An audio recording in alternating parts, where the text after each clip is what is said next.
Seguimos con más de Cuánticamente y la grata compañía del psicólogo Rigmir Dávila, quien es el director del centro AMUXI, que tiene que ver con la atención a través de musicoterapéutica o a través de la musicoterapia, quiero decir, y a través de la psicología, obviamente.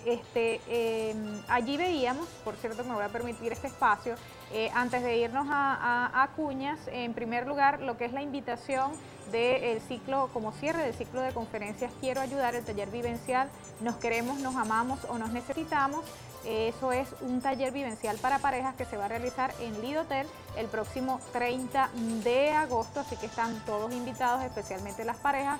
Se pueden comunicar a través del 0414-698-7472 o el 0424-617-6615. También, ya cuando regresamos, la invitación especial para la cuarta conferencia, Intenciones Claras se miden por los resultados, con el reconocido facilitador también en lo que se refiere al área de desarrollo personal, el ingeniero Nidal Yauhari, quien es también además coordinador de seminarios Insight en Falcón. Esto va a ser el jueves 21 a las 7 de la noche en el ambiente 45 de la UDEFA. También los esperamos porque la intención es colaborar justamente con la salud del doctor Ramón Junior Naveda y por eso se están haciendo toda esta serie de conferencias. Bien, Rigmir nos está acompañando y estamos hablando sobre un caso bastante interesante y que realmente es como un flagelo, ¿no? que se está viviendo desde hace mucho tiempo y es importante que reconocernos que como seres humanos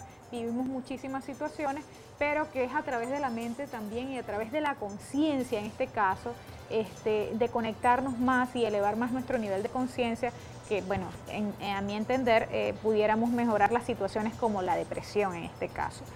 Rigmir, yo sé que tú eres uno de los psicólogos que hace evaluaciones a los niños con trastornos del espectro autista. Correcto. O de autismo en este caso, y hay una depresión que surge, y es la depresión que le surge a los padres cuando quizás no quieren aceptar o finalmente ven que su niño es autista, o miembros de la familia ya, pues no digamos que lo acepten, pero ya ven pues que ese justamente es el diagnóstico, por así decirlo. ¿Qué sucede en esos casos? Sí, pasa mucho con los papás que reciben el diagnóstico por primera vez, o algún médico o alguna maestra le dice, oye, ¿sabes qué? Yo creo que el niño tiene, o hay algunos signos de alarma en cuanto a autismo, y el papá, hay papás que se alertan y van y se movilizan a buscar una solución. Hay papás que lo niegan absolutamente y ni siquiera se quieren mover, prefieren cambiar al niño de escuela porque no puedes estar señalando al chamo, ¿no? Yo creo que es bien importante que todos los papás a veces deben escuchar y estar claros. Hay papás que dicen, oye, es que el niño habló lento o habla lento, pero es que yo era así cuando era pequeño. O el niño tardó en caminar, o el niño tardó en hablar, o el niño tardó en... Entonces ya sabemos que está tardando en hacer algunas cosas, es porque definitivamente su desarrollo esperado para una edad determinada no está siendo lo ideal. Entonces eso nos debe alarmar y debemos buscar entonces ayuda. En el caso de los papás, cuando se enteran un poco o se sientan, o me ha tocado pues decirle a los papás, mira, si en el caso de que el chamo llega a tener autismo, porque es el diagnóstico que se le pudiese dar, entonces también estar conscientes de que tienes un hijo que puede ser funcional, o que también tienes un hijo que ya tú te has dado cuenta que tiene algunas dificultades mayores y que tiene muchos compromisos. Y por supuesto, como yo te decía, el profesional, el papá y la mamá pasan por todo un proceso de duelo igual al que pasa cualquier persona con un estado depresivo o un estado de duelo. Hay una negación, hay una resignación y hay una aceptación de lo que está ocurriendo. La gente definitivamente niega. Es automáticamente, esto no me está pasando a mí, esto no me puede ocurrir, mi hijo no tiene nada. Después entonces, cuando deciden asumir, o alguno de los papás asume que sí, que como que algo está pasando, es donde, oye, me siento mal porque empiezo a sentirme culpable, y entonces esa parte, ese estado de resignación, esto está pasando porque quizás fue mi culpa, porque yo no estuve en un control a tiempo, o porque yo consumí esto, o porque me enteré que una de las causas del autismo puede ser la contaminación por metales, y resulta que yo trabajo en refinería, o trabajo como odontólogo, o trabajo en una estación de servicio y llevo mi ropa contaminada a casa. Entonces, bueno, la gente empieza como que a culparse. A flagelarse. Es correcto. Entonces, me empiezo a culpar y paso entonces a ese estado de resignación. Y cuando deciden dar el paso de evaluar al chamo, yo siempre he dicho que es el 50% del terreno ganado. Cuando tú decides dar el paso es porque sabes que algo ya no está funcionando bien, y que cuando damos el paso es porque queremos la solución. Entonces ya tenemos el camino, un poco parte del camino de recorrido, y empezamos entonces por todo el proceso de evaluación. Y definitivamente yo le digo a los papás, bueno, vamos a evaluar no solamente si el niño tiene o no tiene autismo, sino cómo está funcionando sus 8 áreas de desarrollo, desde el área física, o sea, la talla, la estatura, el peso, tanto la motricidad gruesa, la motricidad fina, el área sexual, cognitiva, afectiva, social, moral, lenguaje, que nos va a decir si realmente el niño está funcionando o no como debería funcionar para su edad.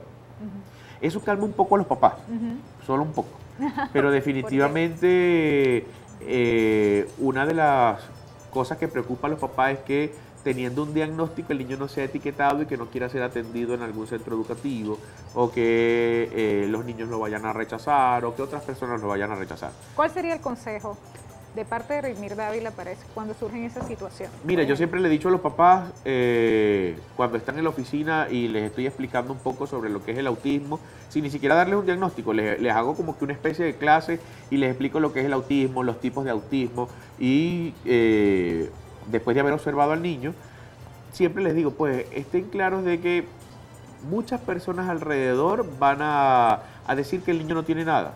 Son ustedes los que se tienen que dar cuenta de que ese niño le está pasando algo que no es lo esperado para su edad, y tomar las riendas. Si ustedes no toman las riendas, más nadie lo va a hacer.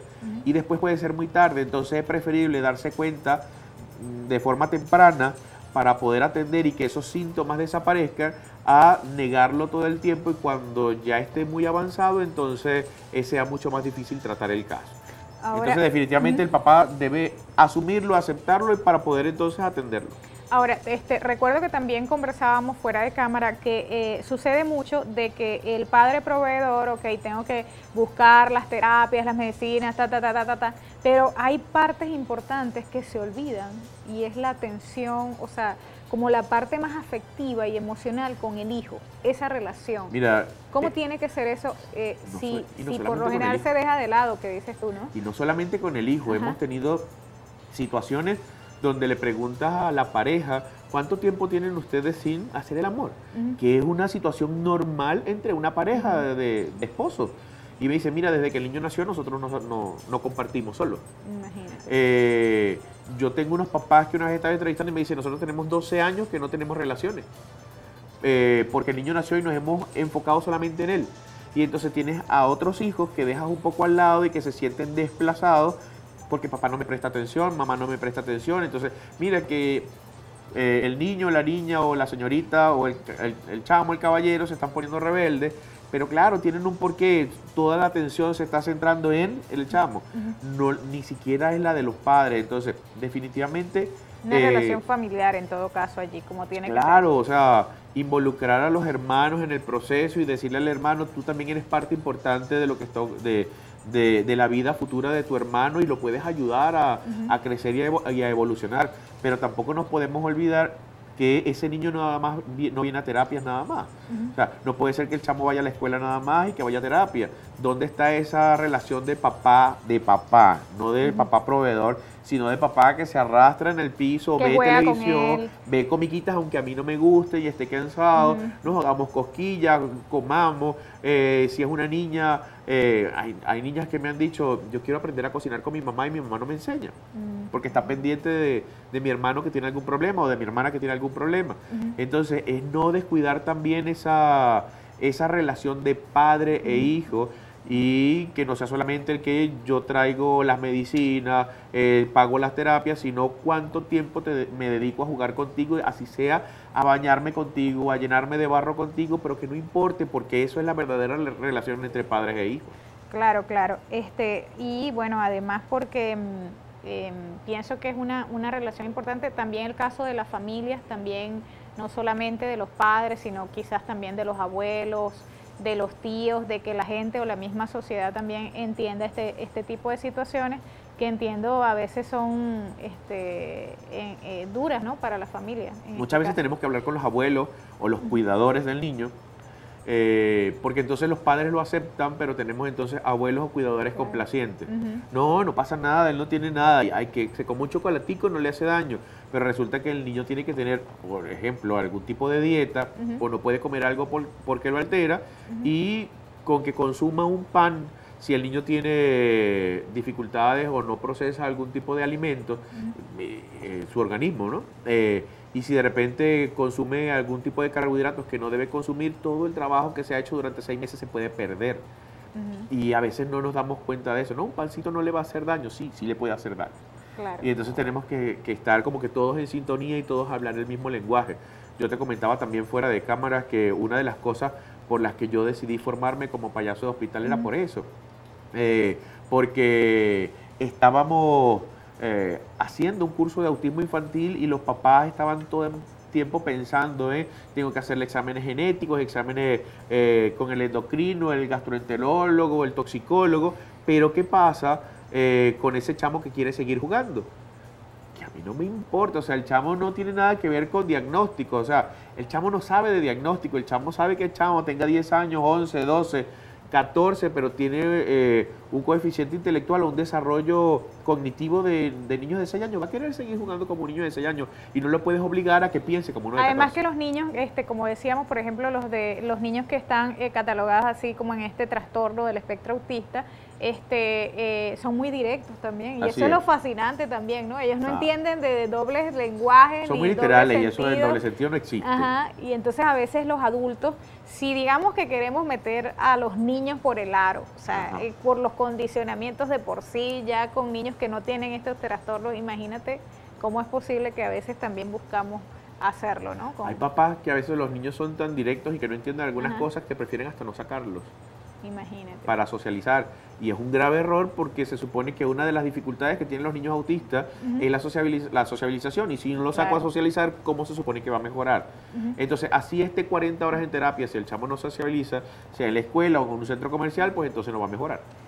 Pero por supuesto, bueno, para eso estamos entonces también este tipo de información que manejamos acá, para dar las mejores herramientas y comenzar a hacer los cambios. Y justamente hablando de herramientas, al regreso de la pausa vamos a hablar con la musicoterapia, o acerca de la musicoterapia, que es algo, bueno, que me encantaría que nos hablaras un poco más acerca de eso, de la vibración, la frecuencia, la energía que esto nos puede significar, y además la terapia de la risa tan importante a través de Dr. Yasso, obviamente, y tú como psicólogo. Ya regresamos con más de Cuánticamente y la grata compañía del psicólogo Rickmir Dávila. Gracias por escribirnos al 0424-617-6615. Ya volvemos.